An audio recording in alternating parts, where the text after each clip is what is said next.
Two of the subjects that I get a lot of requests to do curriculum reviews or how to, or just get information on, would have to be geography and history. In this video, I'm going to take you through how these subjects can be taught together, how to source resources, material, look at some of the things that are available for you, show you how to simplify things for younger students, and then get more in depth for those older students as well. And hopefully give you some fun ideas on teaching geography and history.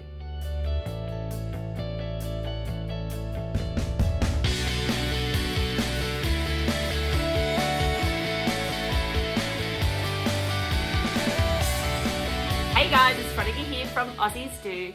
Every week I release a new video with homeschool ideas, curriculum reviews, and some homeschool shopping hauls, just to name a few. Now, if you are new here, don't forget to hit that big subscribe button down below.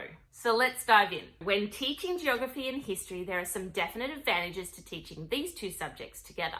You can even throw in some science-based subjects as well, studying plants and animals and their origin. You may even want to put in a bit of architecture study as well. When you're teaching your children these subjects together and you're enriching it with these other ideas and learning, then your child is getting a better understanding of the event or the place that you're talking about. So not only are they seeing a historical event, they're also getting an idea of the place that it happened. This is going to help your child really get a deep understanding and remember the information that you're giving them, because they can associate that historical event and that place with the rest of the world and how they fit into that world. So with geography, when you're teaching your sort of littler kids, so say prep or even before that to you say grade 2s, you want to keep things quite broad. It's almost like you've got this big poster on there of the world, and you're going to slowly add pieces into this poster as they get older or as they progress in their study. So when they're little, you're wanting to look at more their backyard. And by backyard, I mean where they live, their country, maybe their city. You can even introduce simple mapping techniques into their curriculum, like mapping their bedroom, seeing where their bedroom sits in relation to the rest of the house, seeing where their house sits on their street, maybe even mapping out their town. So showing them where their house is sitting in relationship to the local pool, the local shop, maybe the petrol station. You may like to introduce them to things like a key on a map, showing them what the key means, but in very simple terms, and introducing them to that symbology that is used in mapping. So in say grade 3 and 4, you're going to start introducing a few more things. And these will be things like the countries, really getting that picture of where the different countries are on that bigger map sort of idea.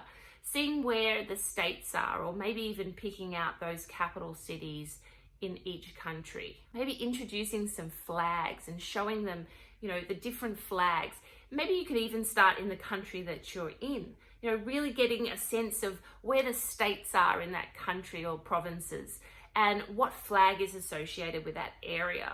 Maybe what capital city is in each state. Now, if you have immigrated from another country, then maybe it's a good idea to introduce them to that other country as well.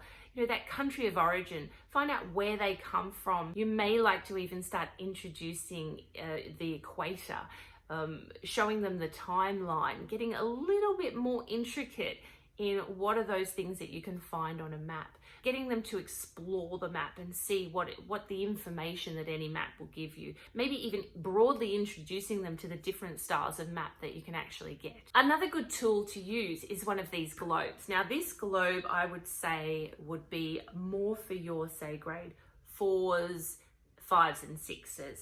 It has quite a bit of information. There are a lot of cities, there's a lot more detail, there's a lot of landmarks on this map, and it also has some of the inventions that have occurred in different parts of the world. So it's quite detailed. Now you can get these sort of globes very simple with just continents. You can get them with a little bit more detail as they get older. So some of the other things that you could use, and you may have seen these on my window before, There's a lot of different maps that you can purchase, and some of them you can even draw on and take it off. And this is one of those. This is called a world map and flags, so it has all the flags.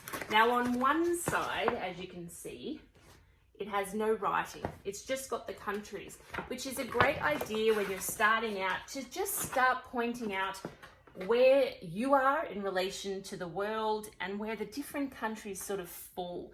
Getting used to the shapes of those countries. Now, as the child gets older, of course, you can turn it over and then you're going to have a lot more information on the other side. And we were using these maps when we were doing the Ring of Fire and we were learning about the shifting plates underneath the Earth's surface. It's also a great tool when you're getting your children used to the oceans and where those oceans sit in relation to the countries and continents around them. You can then get a map, same sort of thing as before, but just for your country, so that then they're getting a sense of where they live and what's in their country. Now this one is exactly the same as the other one. It has a lot more information on one side. You can use this as a testing tool as well. You know, you teach from this side, you can show them where the different landmarks are. You can show them their city and the capital cities of each state. You can show them where the rivers, where the different oceans are hitting the sides of that country. And then when you want to test, you flip it over and then they can put in the information that you're asking for in that test. So this can be used in a number of ways for little kids and for big kids. So when the kids are getting a little bit older, maybe late primary school, early high school, you may want to start introducing them to that key again, but getting a little bit more in depth in that key, you know, showing them elevations, showing them scale. So you can see in the sense of geography, it's like that bigger picture, like I said, that's getting more in depth as you go along. And albeit you're getting that bigger picture of the world, you want to then start really concentrating on the place or country or town that you actually live in and getting a really good understanding of their environment. So some of the things that you then want to introduce in the sense of geography would be cutting it down into those continents. To start with might be a great idea. And a really great book that I've found is The 7 Continents of the World by Jenny Wren. Now, you can get other books that are very similar to this, but I loved this book when I saw it. And this just cuts down the continents and then shows the children some really interesting facts about that particular continent.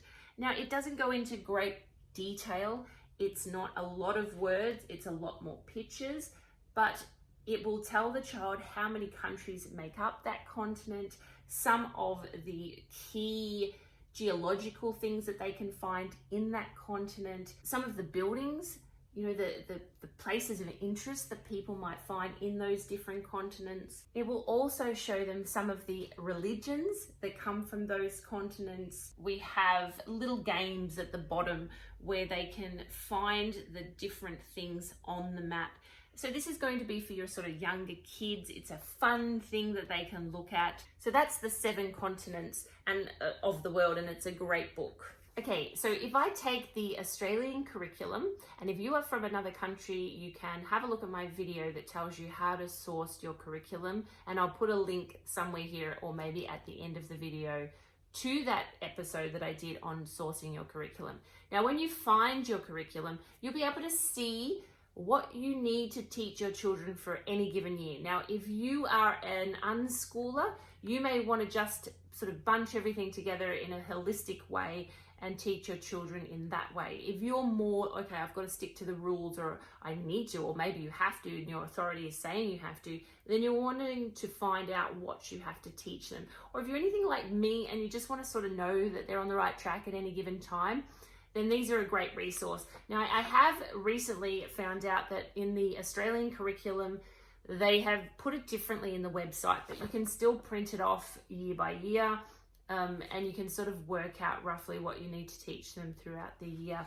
It used to be in a really good table. Unfortunately, I cannot find it on their website anymore. So what I'm going to do is I'm going to just take you through a little bit of what they want you to teach your child throughout the process of going through school. And what they do is it's really a very similar theme the whole way through. They're just adding on, like I said before. So they're giving that bigger picture and they're adding in information as the child progresses. So when I look at the curriculum for the early years, they are teaching about past and present.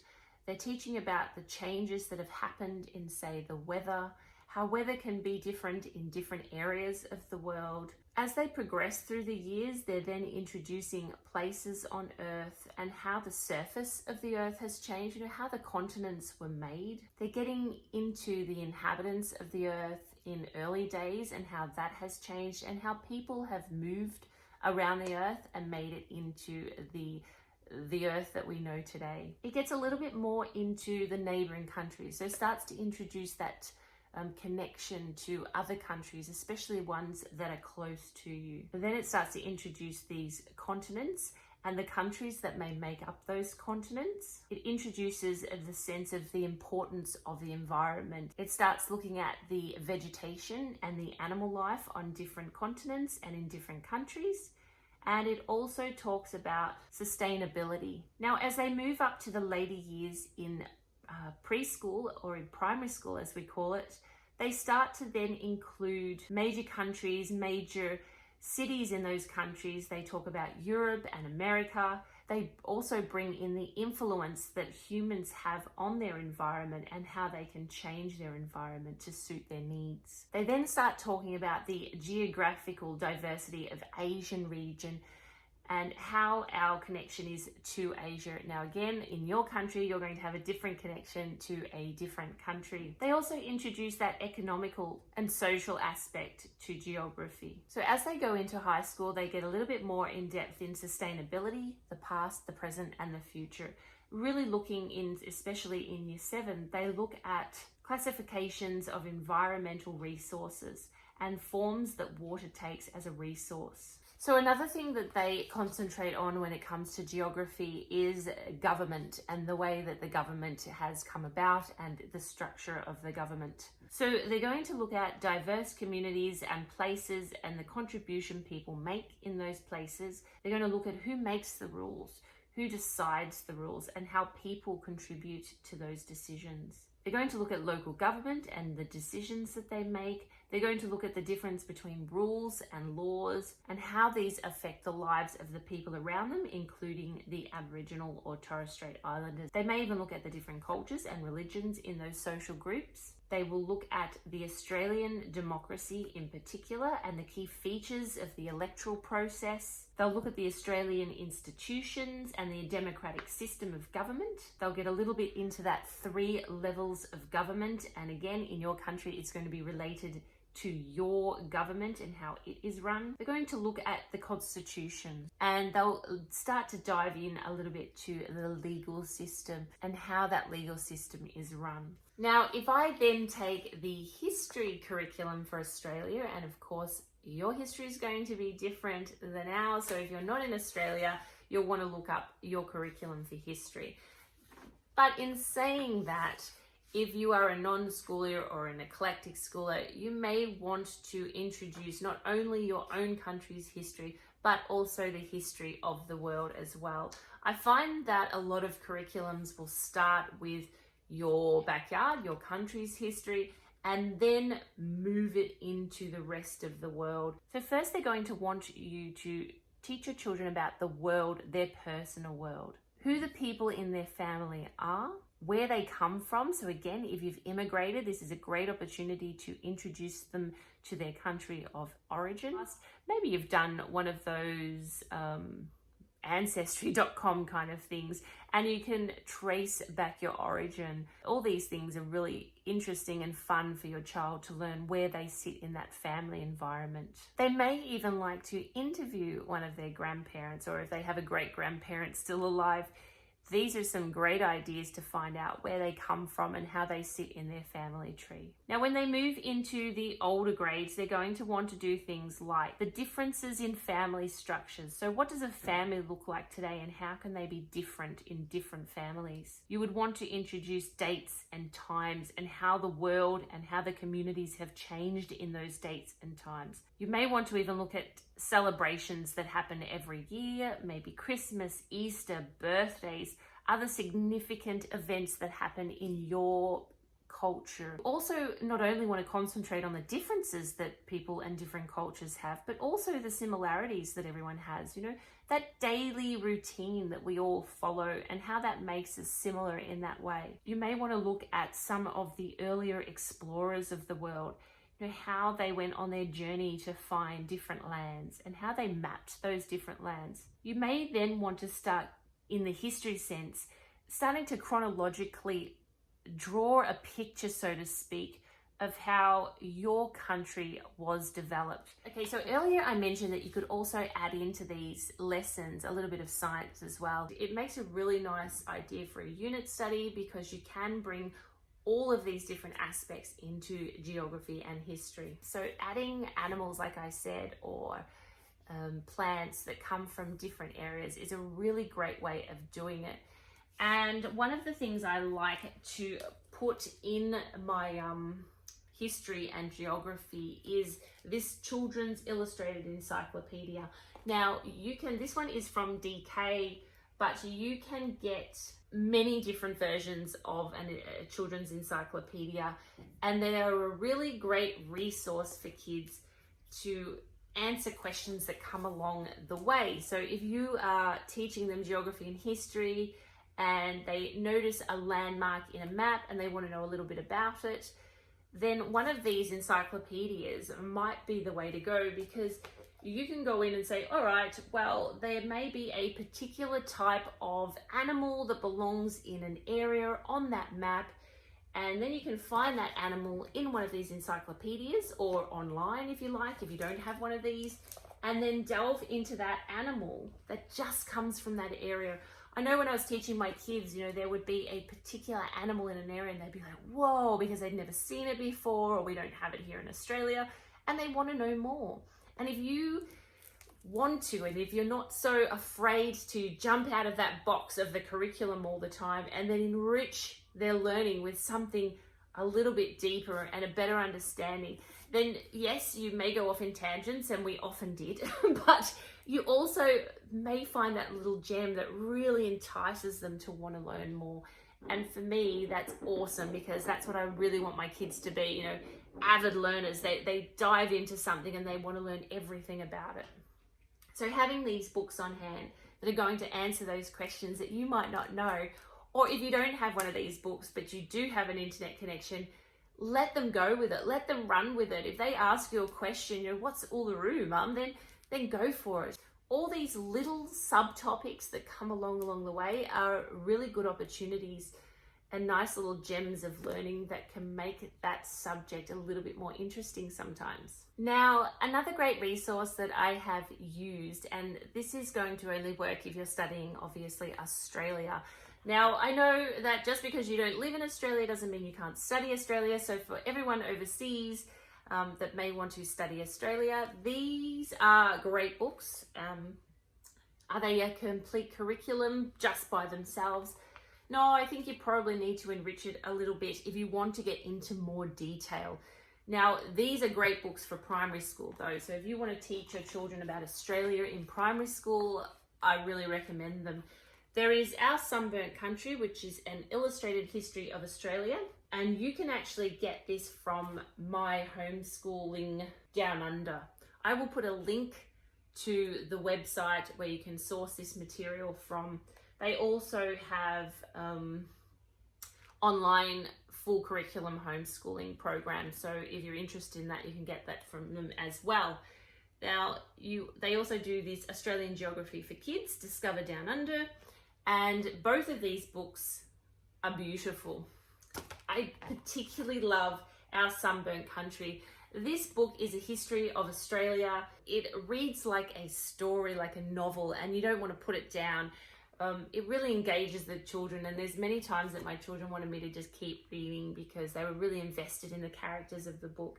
It starts with those first settlers, the Indigenous Aboriginals that came over, and then works its way through each group that came after that and how it changed Australia and the history involved in those changes. It talks about the World Wars and Australia's contribution in each of those, and then gives a picture of what Australia looks today. I highly recommend these books, and I will put a link in there if you're wanting to learn about the history of Australia. This is a great little resource, especially in those primary school years. This is another book that I really recommend for those primary school years. It's Australian Geography for Kids. It's going to explore the areas of Australia and how they were formed. Again, bringing in a little bit of that history. It's also going to talk about the weather and the climate and the zones. It's going to give a picture of the Great Dividing Range and the mountain ranges and how they have been conquered, which is also talked about in this history book. It's talking about all the different states and the territories. It's giving a little indication of the major wetlands and the lakes and the rivers that are used today for agriculture and other things. It's talking about mining in Australia or energy in Australia and how the use of water was used as an energy source, like the Snowy Mountain scheme. It's going to talk about the agriculture and heritage of Australia, also mining, and it's also going to bring in those earthquakes and those volcanoes.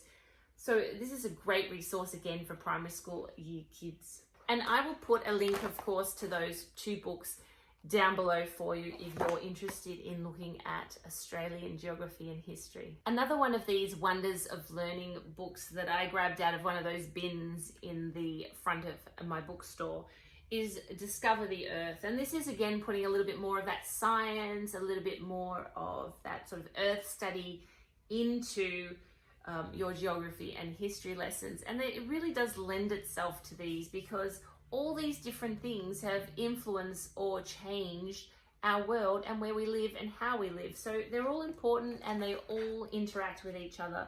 So this one's going to talk about how the earth began. It's going to talk about water. It's going to talk about earthquakes again. It's going to talk about the earth's crust and its surface and the different layers of the earth.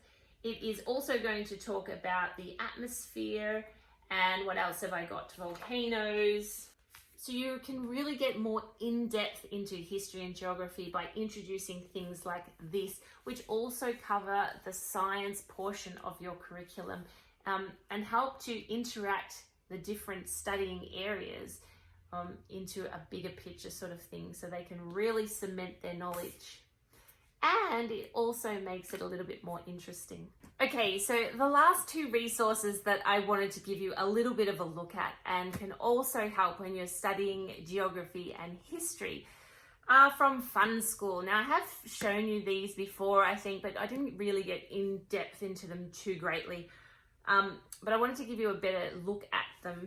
Now, this particular book is called Travel Dreams Fun Schooling Journal, and basically it's going to send you through 30 fascinating cities around the world and help you to learn about those cities.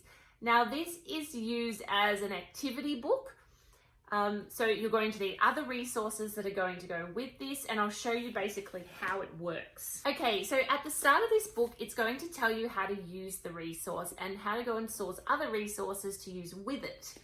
You have the cities in an order, but you don't have to follow that order. So if your child has a particular interest in a city of the world, let them do that city first, or let them dive into whichever city that they want to learn a little bit about.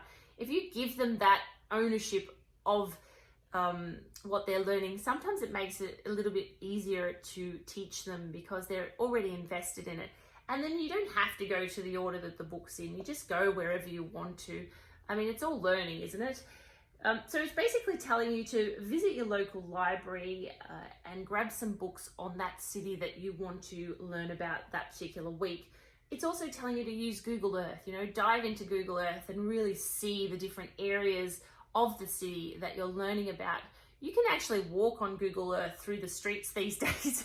It almost makes you feel like you're there. So go down into the streets and start walking along. Go to a travel store and get some of those traveling pamphlets so that you can have a look at the different places that are in that particular city. And then also look at atlases and look at these world globes to see where the city sits in the world. and look at documentaries of that place or get different books out about that place that's going to help enrich your study into that city. So some of the things at the start of the book, it's going to give you a list of the cities and countries that they're in, and then it's also going to leave blank the continent that that city is found in. So that's for your child to then fill out. You know, once they start learning which continent each of these cities is in, they can then start jotting those down and seeing the relationship to some of the cities and the continents. So then they're going to move on to this big map they have and some interaction that they want the children to then pick the cities and point them out or put them onto the map. And you may want to do this on a bigger map. Maybe you don't want to put it in here, but you want to have a map up on the wall and they can pin the cities as they learn about them, which is really cool. They have these smaller maps then of the different continents, and you can then start to label the different cities on that continent. So like the list was before, but this is a bit more visual. And it's just a matter of getting a relationship between the cities and the continents that they're on. So then they're going to get more in depth in the cities, of course. Now, when they have a city, and this one is Abu Dhabi, it's in the United Arab Emirates, and they'll still have some colouring area if you have a kiddie that is artistic, so they can colour in the page as much as they like. Now, when you first open up the city, you're going to have some prompts. And this book is all about just giving the child prompts, and then they can put in the information that they want or that they find relevant. So in here, they're going to say, what are the research references that you've got? So you've gone to the library, you might pick out a couple of books, put the name of those books in there. So it gives them that beginning to start referencing where they're learning from. Then they're going to add some notes if they want to from these books, maybe where they found it or whether they liked it or not. And then some of the prompts that they want you to find out about Abu Dhabi, and this will be the same for every city, okay? So it's pretty much a little template, and you can use it for each city that you visit. So that you can fill in these, or you can draw or write in any of these. Is popular foods, traditional clothing, drawing the flag, maybe a famous landmark, a historical event. If you then turn the page, you're also going to have things to know when you're traveling to Abu Dhabi. Are there any laws that you need to follow? How hot it gets, how cold it gets. What are some of the things that you see? You can draw or write about some of the things that you discover about Abu Dhabi. So then it goes over to a historical event that may have happened, and you can write a little bit about what happened and places and things to do. What can you do if you go to Abu Dhabi? What are some of the tourist places that you may want to visit? So then it goes on to a recipe of that area. So what's a recipe that might be common in that area? And you can write that recipe down. You may even like to make it, just to bring all the senses into their learning. It also gives them a step-by-step food preparation. So as you're making that recipe, you can get them to draw the steps in or write the steps depending on the age of your child. And then last but not least, they're going to talk about the fashion. So the modern fashion is, and they can draw those or write about those. And then drawing a traditional costume, they may want to have a go at drawing their own traditional outfit from that area. Now, like I said, every area or every city that you visit is going to have the same template, but each time you're going to learn obviously about that city's traditions, that city's recipes, where to go, what you've learned, different historical events that you may come across.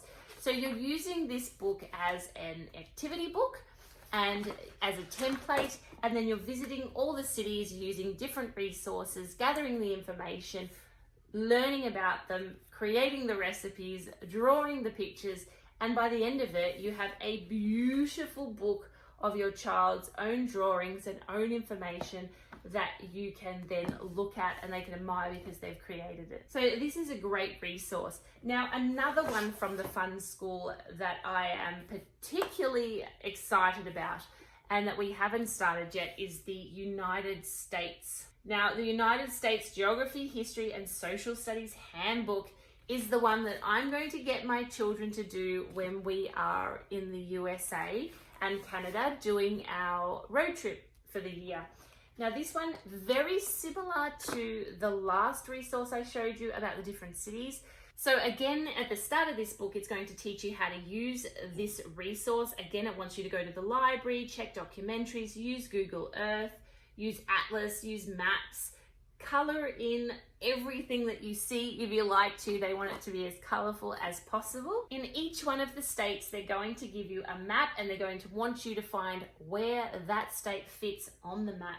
They're then exactly the same as the other one, going to look at the flag for each state. They're going to look at events, what you see, famous people, popular food. They're then going to show you what the state looks like, and I want you to do an historical event that's happened in that state, maybe a famous person that's come from that state. You may want to draw a stamp that's come from that state or draw the state seal. They then want you to watch a movie or a documentary that takes place about or in that state and draw a scene from the movie or summarize the scene in writing. So it's drawing and writing. What do you want to do when you go to Alabama, for instance? You know, some of the things that might be famous for tourists to go and see in that area.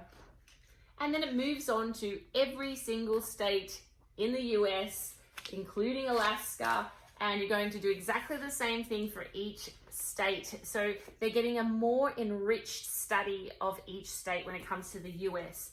For me, it's great because I'm traveling around America and it's going to be a great resource. But in saying that, now, if you are going to travel around your home country, so say if I wanted to travel a year in Australia, I could do exactly the same thing, albeit we don't have as many states as the USA, but you could do something similar where you are from. And if you want to get more involved, let's say you don't have as many states, you just put more information about each place that you visit. And every time you move to a different destination, so for me, and using this resource next year with the kids, I'm going to, every time we visit another state, they can fill it in and learn about that state while we're there. So they will experience that tourist attraction that we're going to go and see. They can find out where it is on the map of the US. They can put down that traditional clothing or that recipe. And when we're there, we can go out and source that recipe and eat that recipe and feel it and smell and taste the city and the state that we're in, so that they will have a more enriched education of the US when they come back. So for me, this is a very exciting resource for next year, and you're going to see this a lot more next year, as well as their normal curriculum that they will be doing. Okay, so that is history and geography, and I know that I haven't even scratched the surface. It is such a big topic and you can go into so much detail, really. The choice is yours, how much detail you go into. And like I said, when they're young, keep it broad, keep it in their backyard, keep it familiar to them. And then as they get older or as they get more inquisitive, then, you know, add more detail and get more outside of their environment and their state and their country and learn a little bit about the world. Really, if you don't have a curriculum that you have to follow, the sky's the limit. You could go forever learning about history and geography. Really, it doesn't stop with school. It's an ongoing process, isn't it? Now, I hope with some of the resources that I've shown you today, you can get some ideas for yourself. I'm not saying that any of these resources are perfect or can stand alone. I've seen some amazing resources online when it comes to history and geography. And really, it's having that combination of both and bringing in that science that really makes it a beautiful, enriching curriculum for me. But above everything else, let your child explore, because the beauty about history and geography is that exploration. I will have all these resources in the description for you below. Maybe some will suit, maybe others won't. Maybe you've got others that you can suggest as well. Like I said, I haven't even touched the surface on what you could use for these subjects. If you have a great resource that you think is amazing for these subjects, please comment below and pop it in. You never know who it's going to help. Now, of course, if you have liked this episode, please give it a thumbs up. Please remember to hit that subscribe button down below. I will be bringing you a new video next week, but until then, see you later, guys.